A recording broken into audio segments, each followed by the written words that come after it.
sacred thing in life isn't the path. It's the freedom to choose it. Freedom is the roar of one man's engine and the silence of another's. So choose, but choose wisely. Choose what makes you happy. My friends, my family, my work make me happy. This Jeep makes me happy, even though my name is...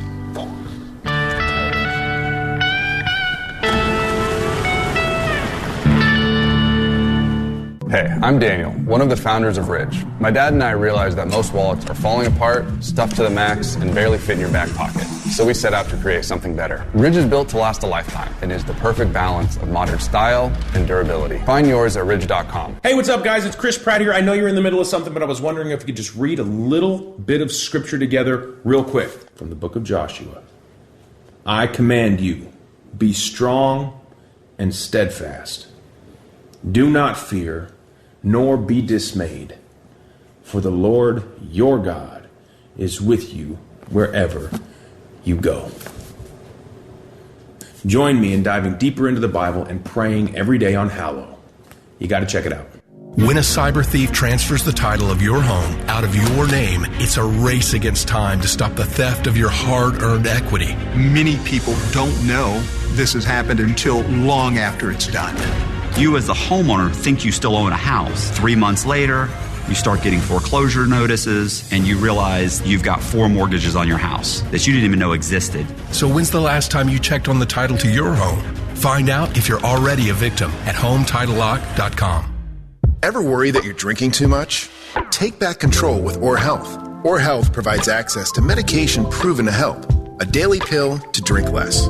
Or to quit drinking altogether. Text NewsNation to 710-710 to learn more. Hey, look at that. They got one of DirecTV's new genre packs. I think you mean genre packs. Yeah, that's what I said. Now they can pay less and pack just the TV they want. Pick the TV they want. Yeah, now you're getting the picture. I give up.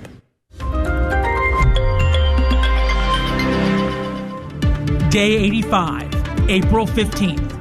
Payback for Tish James. The Federal Housing Finance Agency refers New York State Attorney General Letitia James for federal prosecution on mortgage fraud charges. Crooked AG, Letitia James. Remember, it was James who campaigned on bringing charges against Donald Trump, and then in 2024 proceeded to win a massive civil fraud judgment against him for inflating the value of his properties on loan applications. We will prove our case. I thank you all for being here, and again, justice will prevail. And what happened on April 15th is emblematic of one of this young administration's defining traits, a thirst for payback. Letitia James is one of the most corrupt, shameless individuals ever to hold public office. The enemies list is long. Law firms, generals, former advisors. Call it revenge or retribution, but rest assured, if you've crossed this president, your comeuppance is coming due. Going after Tish James, the investigations. Give me the analysis. What's the no spin? You know, I would probably do some of that if I were Trump, but I know it's all personal with Trump. You heard him and his family, he's going to come get you. Is it good for the country? No, not particularly. The great presidents, Washington probably in particular, but I think you can put Lincoln in that as well, put country above self. Is Donald Trump capable of that? I don't know. That's too broad a question, but you're wrong when you said that Lincoln and Washington were benevolent in this area. Every president settled scores. Washington hung 4 guys. Isn't that what used to make America different, though, is we didn't do it in this way? But we did it this way. No. We always did. Oh, come on. Don't be, what are you, Little Bo Peep?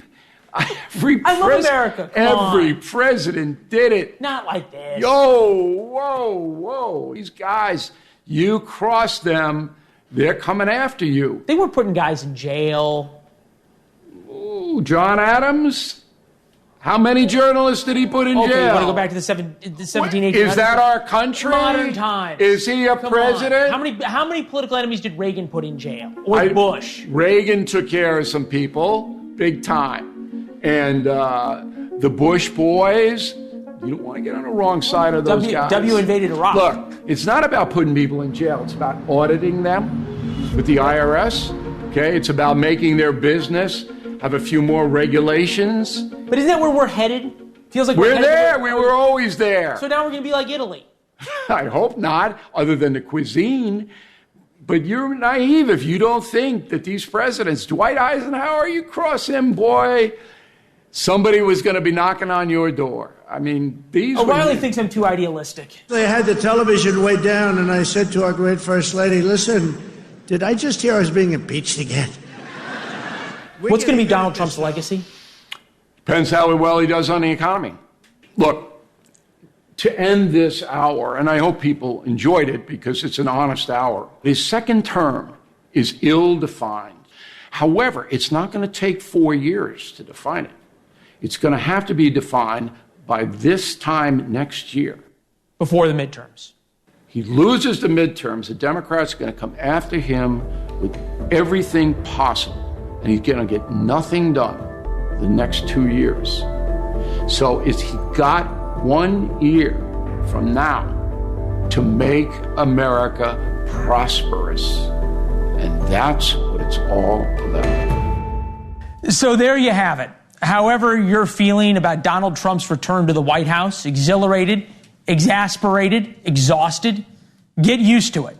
Because after this action-packed first 100 days, we still have exactly 1,361 days of President Trump ahead of us. Will you be better off when he leaves office? There are no guarantees with Trump, except you won't be bored. I'm Leland Vitter. For all of us here at NewsNation, thanks for watching, and good night.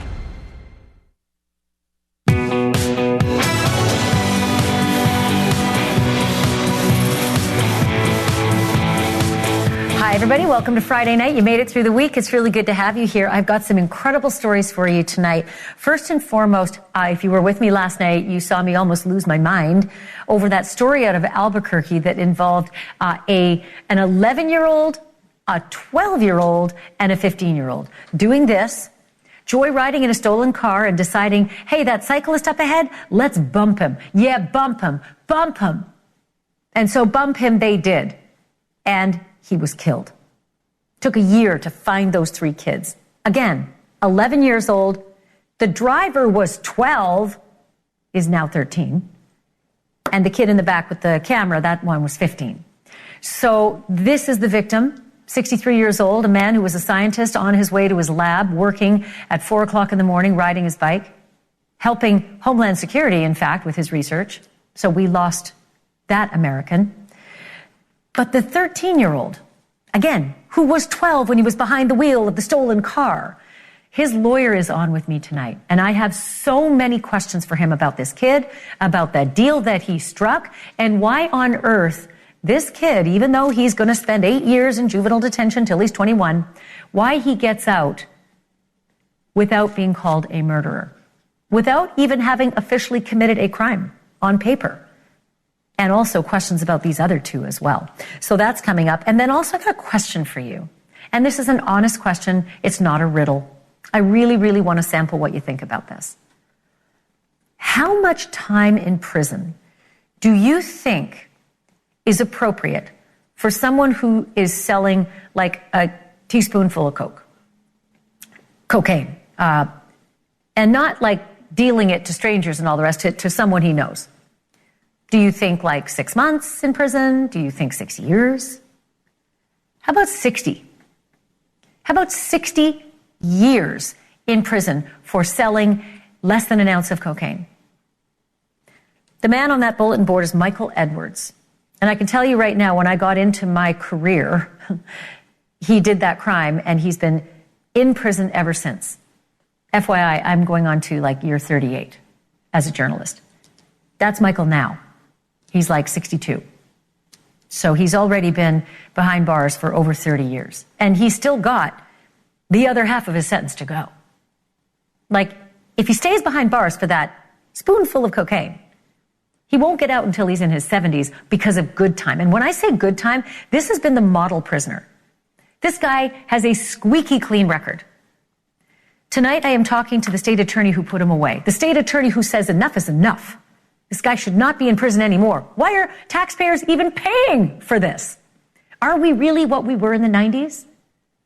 Get tough on, 3 strikes, war on drugs, just say no. Are we still those people? Should a Michael Edwards be rotting in prison for 6 decades for a spoonful of cocaine? His family's also here tonight. You will hear from them and what they've been through.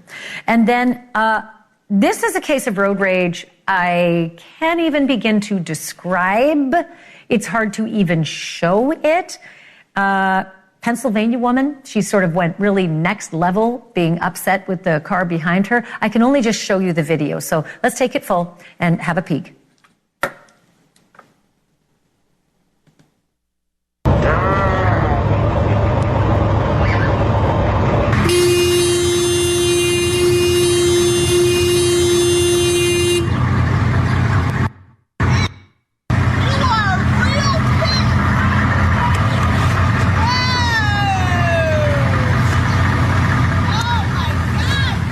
Yeah, that happened. That actually happened. And what you see is what you think it is. She had did some business on the car behind her. Who is this woman? And what did she say when she was arrested? Wait until you hear what she's been charged with. And again, what she said as she was being locked up and put away for that particular crime. All right, let's start here. If you steal a car and you run down a cyclist on purpose for fun, and that person dies, you are likely going to prison for life. And society will call that a win. Probably for 2 reasons. First, you deserve it. And second, we'd all be protected with you being locked away. Kind of makes sense, right? But what if a kid does it? And when I say kid, I mean a 12-year-old kid. Certainly he needs to be punished, and we need to be protected from someone like that. But a kid that young, they barely know right from wrong. And yet, when 12-year-old Jonathan Overbay swerved his stolen car into a 63-year-old man for fun, he had to know that that man could get terribly hurt. And that is exactly what happened, but worse. The man was killed.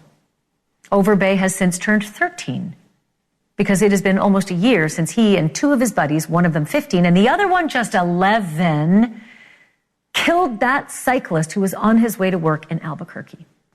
You've seen this awful video, I'm sure, a dozen times. It was shot by the teenager sitting in the back seat, while the 11-year-old egged on Jonathan to bump him. And him was Scott Habermill, a 63-year-old nuclear physicist who worked at the Sandia National Laboratory. As we told you last night, 13-year-old Jonathan pleaded guilty this week to second-degree murder. But here's the rub. I've seen the paperwork, and in the eyes of the law in New Mexico, he did not officially commit a crime per se, because at the tender age of 12/13, he admitted to and was sentenced for something called a delinquent act. And what is the sentence for a boy who deliberately rammed a 63-year-old cyclist and killed him? Confinement in New Mexico's juvenile system until he turns 21. 8 years, that's the max. As for the other kids in the car who laughed and waved a gun and posted a murder online and stayed quiet about it for a year, their days are coming. And that includes the youngest one, an 11-year-old, a child named Messiah Hayes. The Albuquerque DA told me right here last night that when Messiah turns 12, and that is about 3 weeks from now, a very grown-up charge will be waiting for him. I will tell you that 11-year-old will be charged with murder. When he turns 12 years old, he will be charged with murder.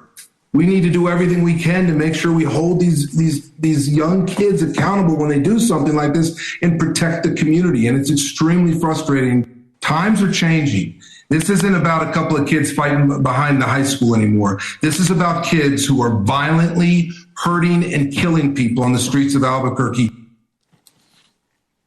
And when it comes to kids who are violently hurting and killing people, Michael Rosenfeld might just be the best person on the subject, because he is the attorney who secured the plea deal for 13-year-old Jonathan Overbay. Mr. Rosenfeld, thank you so much for being on the program. I have so many questions for you.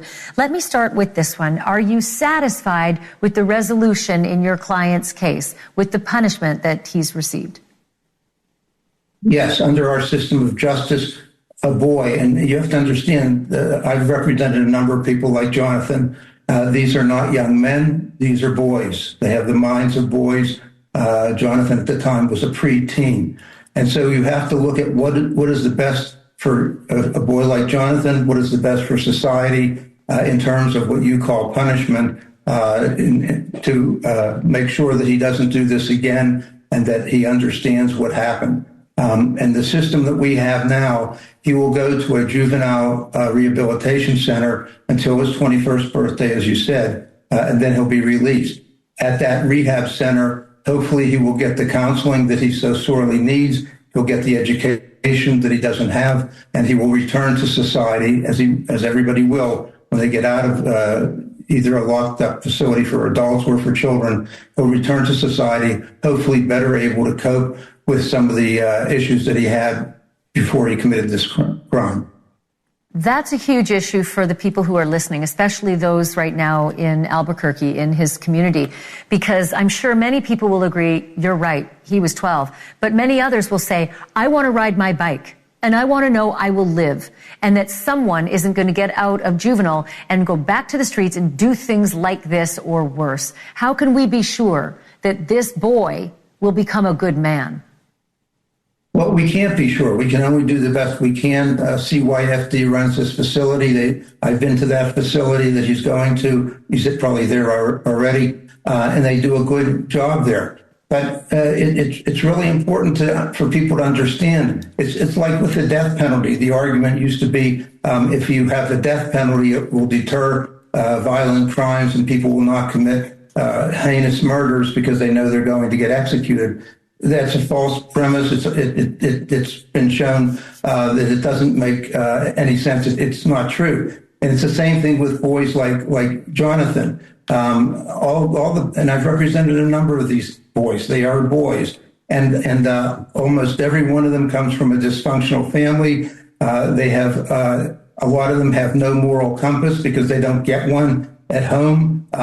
These are not middle-class children who were brought up in a home where mom and dad go to work in the morning and then they come home after school and they go to basketball or soccer or band practice like most normal middle-class kids. These are kids, who come for the most part, and I'm not singling Jonathan out. You have to understand that this is, as Sam Bregman said last night, there are a lot of these kids out there, and they, for the most part, come from dysfunctional families, and their moral compasses are not set straight in the home. So you just mentioned Sam Bregman, and I just want the viewers to know who you're talking about. That is the DA who was on the program last night, who said that there is a real crisis in the Albuquerque area and in New Mexico in particular, with youth on the street who are dangerous. I do want to ask you about this young man, Jonathan Overbay's mother, because she was in court. She gave an apology in court. She gave a statement.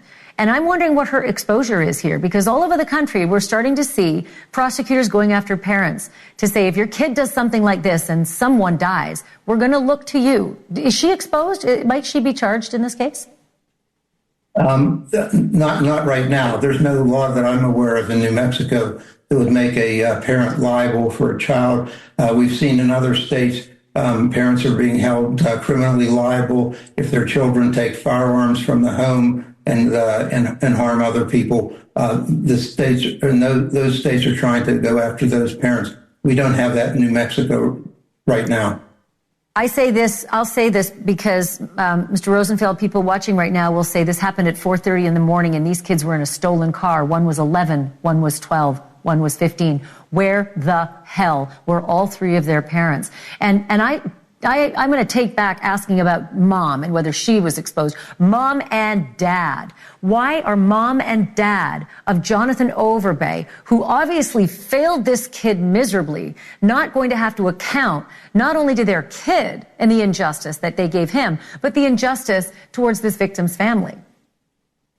Yeah, I can't answer that question. The state legislatures are going to have to grapple with those kinds of questions. I'm aware of the family situation, but because of confidential communications, I cannot explain what happened in that home. But those are very important questions to ask.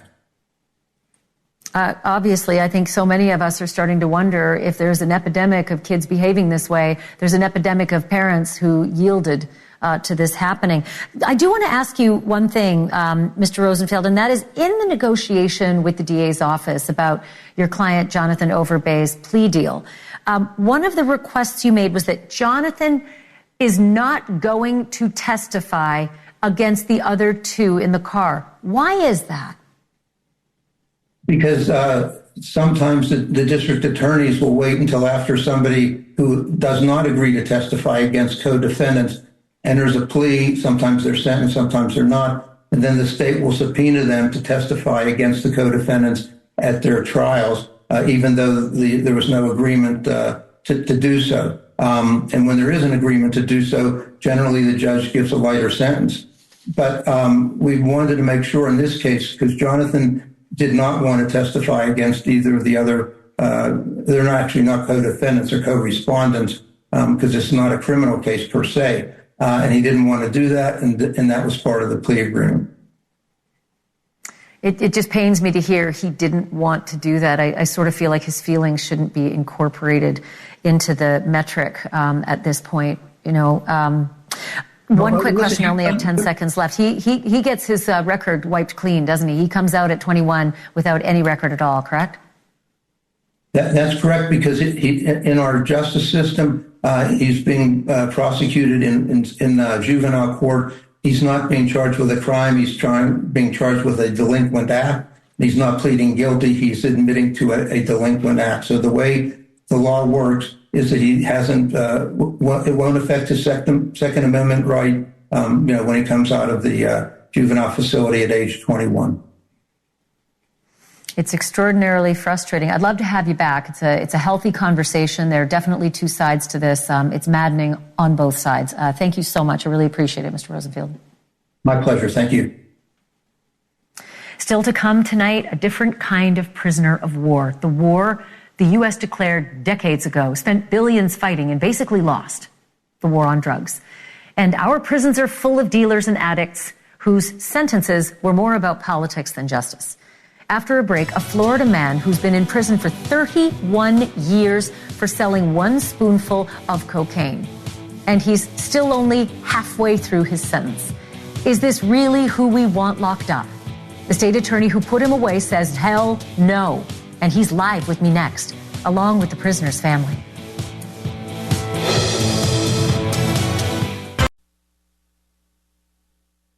Friday. I did drugs in my younger days. I tried them anyway. I did weed and mushrooms in college, but I drew the line in the sand when it came to the hard stuff. And yet some of my friends indulged. And lucky for us, we all came away unscathed. Most of us anyway, not all of us. The war on drugs was in full swing back then. It was the 80s, and a lot of people, thousands upon thousands, were locked up for a very long time for crimes that either aren't considered crimes today, or if they are, the sentences are a hell of a lot shorter.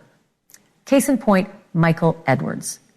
In 1994, Michael was caught selling a spoonful of cocaine, less than an ounce, to an ex-girlfriend. The total cost of it was, I think, $850. But the ex-girlfriend had turned police informant, and Michael was arrested.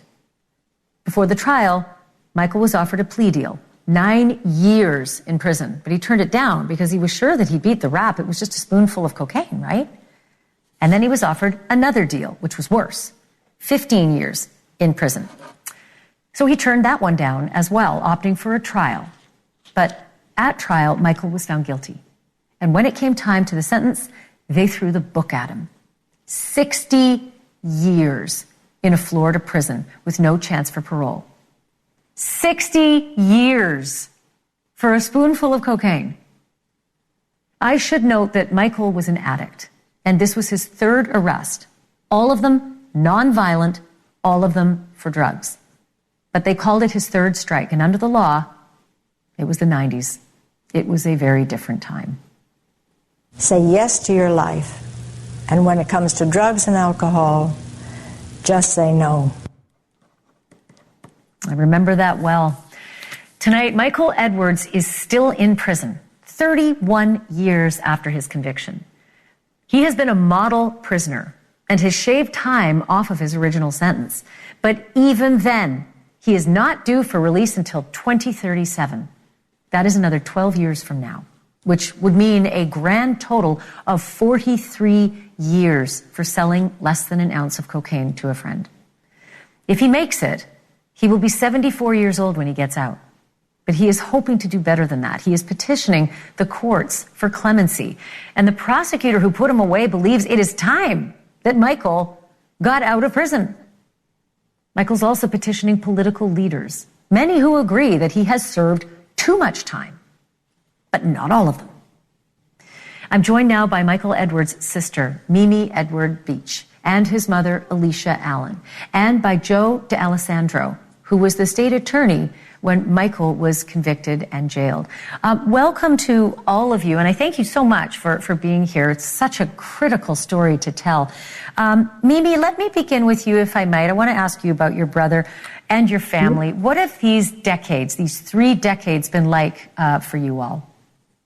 It's been horrible. I mean, I couldn't even begin to explain how disheartening and painful it is to speak to my brother on a daily basis, yet not being able to hold him, hug him, be with him, with my mom and myself. It's, I mean, I don't even know if anybody can ever even imagine not being with somebody as long as it's been for us. And now that he's so far away, and then after COVID, we have not even been able to see him, except for on a video call for 15 minutes. And that doesn't really happen very often either.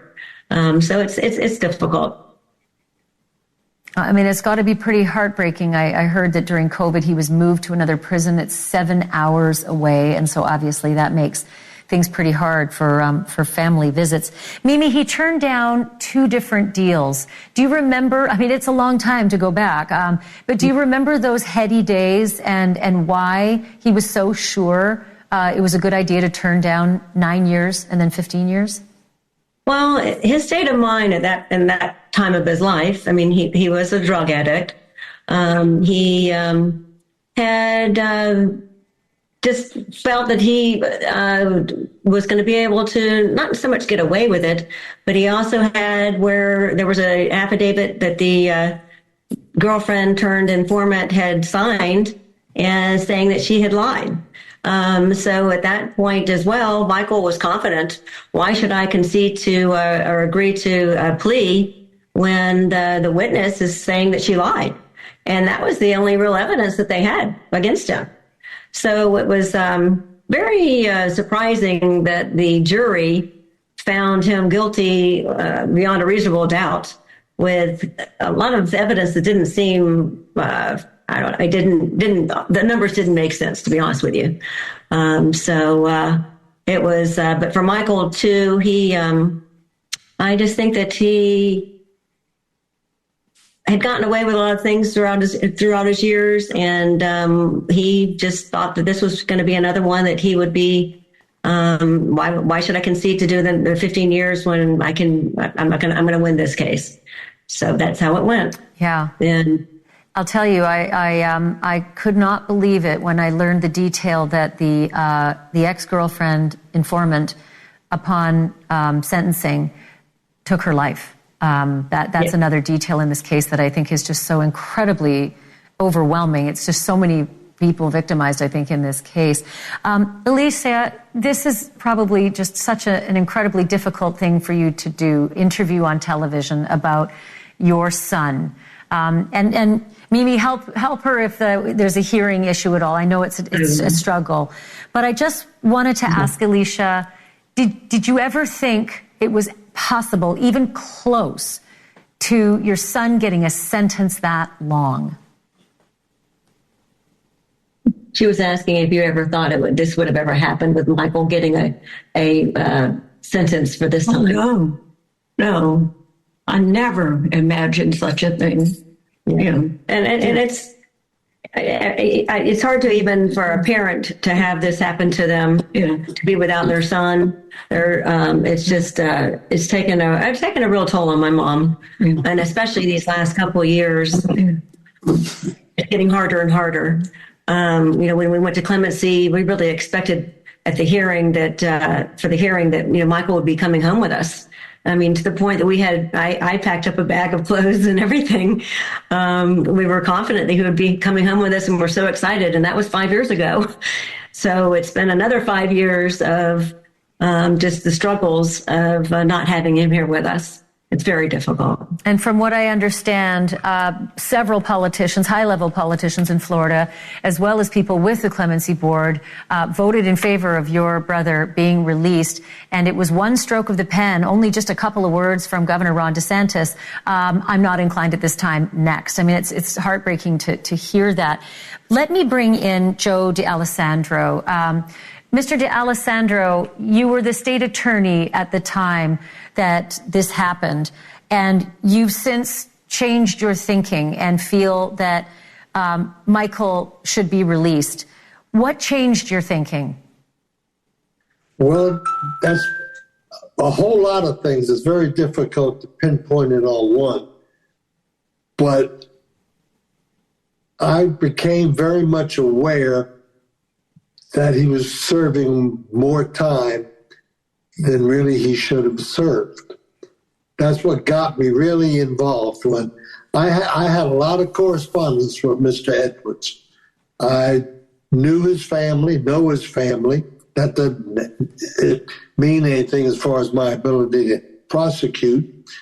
But I became acquainted with him and listened to him as a prosecutor for 36 years. And I decided, reached the point that he had served too much time. The law has changed. 3 strikes and you're out. We don't use it anymore. It may be on the books in Florida, but to my knowledge, they don't use it anymore. And that had a big influence on me. I've been trying for many years to help him.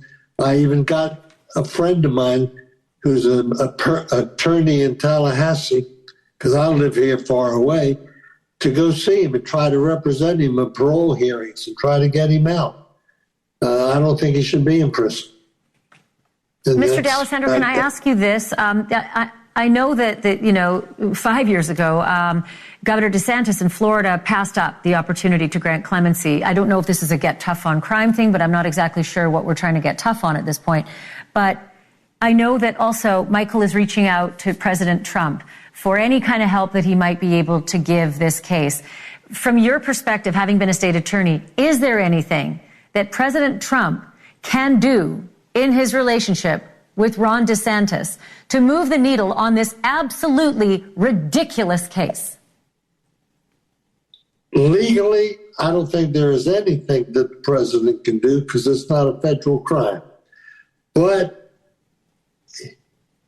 you can still talk to people, try to reason with people. He can talk to, I would assume, Governor DeSantis, just pick up the phone and talk to him. I'm not able to do that. I'm retired. I can't just make a phone call and people, oh, yeah, gee, I'll answer it. He can do that. Well, but that's up to him. I haven't spoken to him. I haven't tried to. I haven't done that, no. Well, you know what? I'm just going to go out on a limb, and I'm going to suggest, Mr. D'Alessandro, do it. Call him.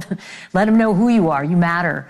You were instrumental in this case ending up the way it is, and I think your opinions should matter. We all change. We evolve in the justice system, and I think we can all agree. And maybe there's viewers who don't, and I'm sorry, but for the grace of God go I. This is an injustice. The taxpayers in Florida are being raked a new one as well. They're paying for someone they shouldn't be paying to incarcerate, and I think this man deserves a second chance. Mimi Edwards Beach, Alicia Allen, and Joe D'Alessandro, thank you. I'd like to continue to follow this. I'd like to have you back. Thank you all for this. Thank you. Thank you. The one thing I'd like to say in my whole entire career, I have never tried to get somebody's sentence vacated or commuted or anything, except Mr. Edwards. I don't belong. He served his time. Justice has been done in this case. As far as I'm concerned, he shouldn't be in prison. I appreciate you being honest and candid and transparent about that. I think it's a huge statement. Thank you again. I do appreciate it. And again, we will continue to follow this case. And I'm going to make a few calls as well. Coming up, if at first you don't succeed, try again. Prosecution in the Karen Read retrial knows that saying better than anyone. And it seems their star witness had also taken it to heart, because she was back on the stand today determined to take down her one-time friend, who had a choice word for her after court ended.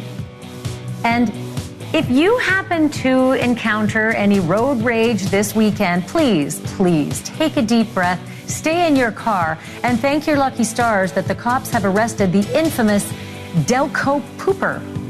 You heard me. Pooper. Buckle up. We are flush with details about the charges she's facing, and here's a hint. Depositing waste on the highway doesn't always mean litter. It's all next.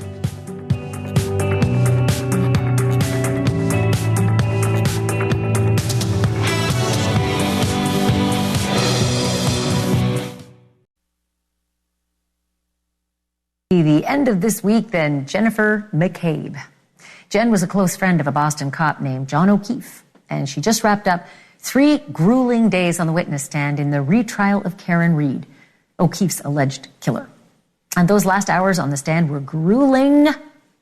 Karen's hotshot lawyer grilled Jen McCabe over what happened the morning that she and Karen and a third woman found the victim lying frozen in the snow in her sister's front yard, and why nobody from inside that sister's house came out to help. All you knew was there was a severely injured man on the front lawn of their house, and your sister didn't answer the phone, not once, but twice, correct? Correct, she didn't answer the phone. Did you think your sister might have been in peril? Did you think to go inside the house and check that they're okay? I had no reason to think that they weren't okay. You had no reason to believe they weren't okay? A man was dead or dying on their lawn, and your sister not answering the phone, and nobody is coming out to the chaos of Karen Read screaming on the front lawn. After court ended, Karen Read called Jen McCabe the quarterback of an alleged plot to frame her for her boyfriend's death. We'll keep following it, folks. And coming up, a little girl grows up without a father and always wonders why he left. Now, more than 30 years later, a shocking discovery. Actually, 2. Daniel Halloran did not disappear by choice, and his death is part of a much, much bigger story.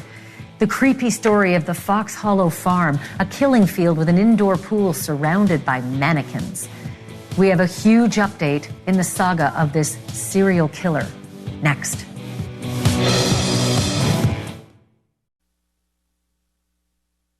Halloran when she was growing up.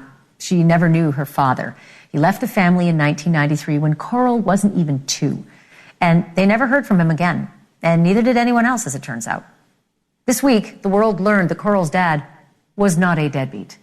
He was a murder victim, and not just any murder victim, a serial killer's victim.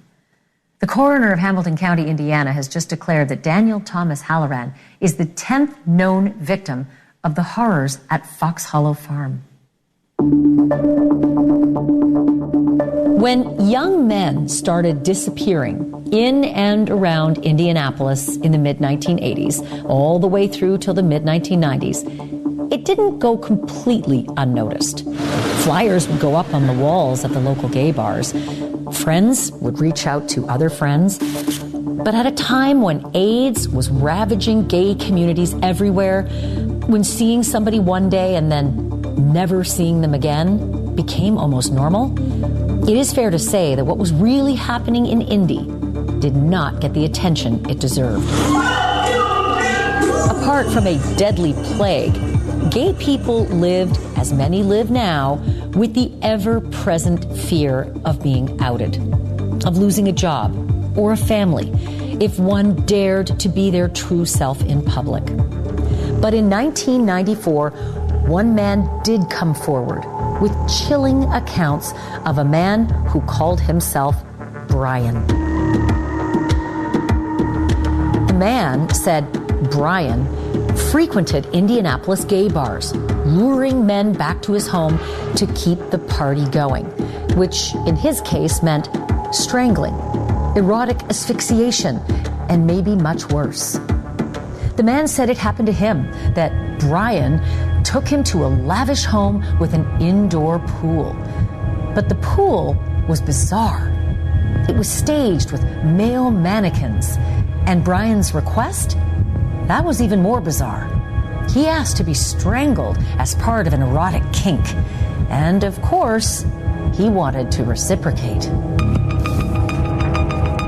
The man said that was his cue. He got out of there fast and sadly could not remember where the house was. But 1 year later, he ran into Brian again. And this time he took down the license plate number, which led detectives to a place called Fox Hollow Farm, home of a local businessman who owned a chain of thrift stores. That man was a family man with a wife that he'd met at Indiana University and 3 children, a boy and 2 girls. His name was Herb Baumeister. Police asked to search Baumeister's property, all 18 acres of it. But Baumeister refused, said no. What they didn't know then was that Mrs. Baumeister, Julie, already had some suspicions of her own. Around the time of the tipster's narrow escape from Brian with the creepy pool staged with mannequins, the Baumeister's 13-year-old son had found a human skull in the woods near the house. Herb Baumeister laughed it off. He said it was from a skeleton that his father, an anesthesiologist, had since med school. Police didn't have enough for a search warrant, but for a second time, they asked if they could come in and poke around. And this time they asked Julie. And they told Julie about Herb's secret life. But the answer to police was still the same. No way. Get out. Months went by and the Baumeister's marriage fell apart. There were money problems on top of everything else. And in June of 1996, while Herb was out of town, Julie okayed a search. And what police unearthed over 2 solid weeks was staggering. People have missing people, and they've heard that we have found human remains on the property here, and they're just inquiring as to what we have and letting us know who is missing out of their families or what it might be, what their questions are. Investigators found more than 10,000 burned and crushed human remains, bones and pieces of bones. There were jawbones with teeth still attached, found in a stream bed. There was an arm bone with a handcuff still on it. Police would estimate the bones belonged to at least 25 individual victims. By 1999, 8 of those victims would have names. But Herb Baumeister, he was long gone. He disappeared just 1 day into the search of Fox Hollow Farm. But he wouldn't be gone too long. His body turned up in Ontario, Canada, several days later.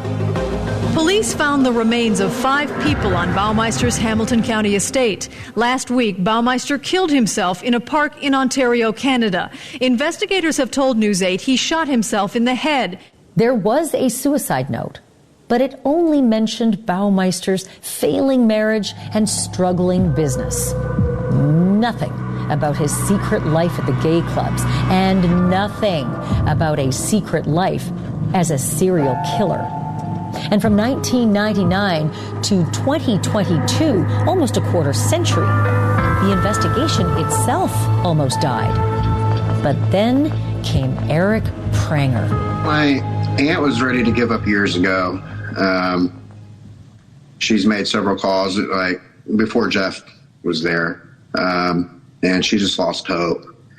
Then I made the phone call, and we were able to reopen the case and get results.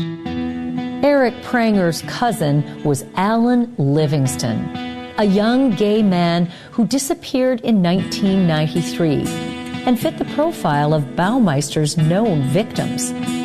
Cousin Eric wanted closure for Alan Livingston's mom and pushed the authorities to test more of the Fox Hollow bones using 21st century science. The coroner of Hamilton County obliged. He chose 44 fragments out of 10,000 and began the now familiar process of genetic genealogy. And amazingly, Alan Livingston was the very first match that was made.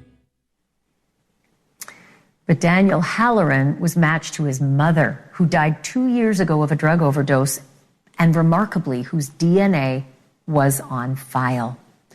Coming up, one of the crappiest days a Pennsylvania woman has ever had.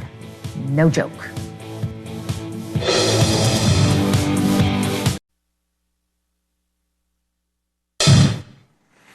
Okay, so this is live TV. This happens all the time.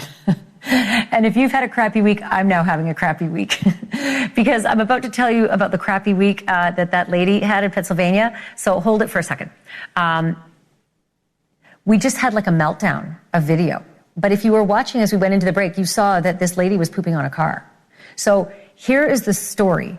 And I am still working to get the broken piece of videotape back, taped together. But there are two women who are perhaps having a crappier week than I'm having right now. And I'm just not exactly sure which woman is having a crappier week. But I want to take you to Prospect Park in Pennsylvania for this. It's outside of Philadelphia. This woman was driving a black car and had some road rage with the lady in the silver car behind her. And so her decision about being angry was to get out of her car and go back to the silver car and make the silver car, a little less silver. Her actual choice in her road rage weapon was her own butt. It's hard to believe this, but before the evidence was even dry, social media decided that this lady needed to be called the Delco Pooper. Delco is in Delaware County. And because of the actual video, which I'm trying to still splice together and roll for you, the police, just like the pooper, had something to go on. See what I did there? And it wasn't long before they actually got to the bottom of the story and the crime. I'm like full of these puns, by the way. The bottom of the crime in question belongs to Christina Solomento, 42 years old. She is facing charges of indecent exposure, disorderly conduct, criminal mischief, property damage, harassment, and get ready for this one, depositing waste on a highway. The waste that she deposited was actually poop on the silver car. She literally pooped on the hood of the silver car behind her. Story's a little weirder because Ms. Solomento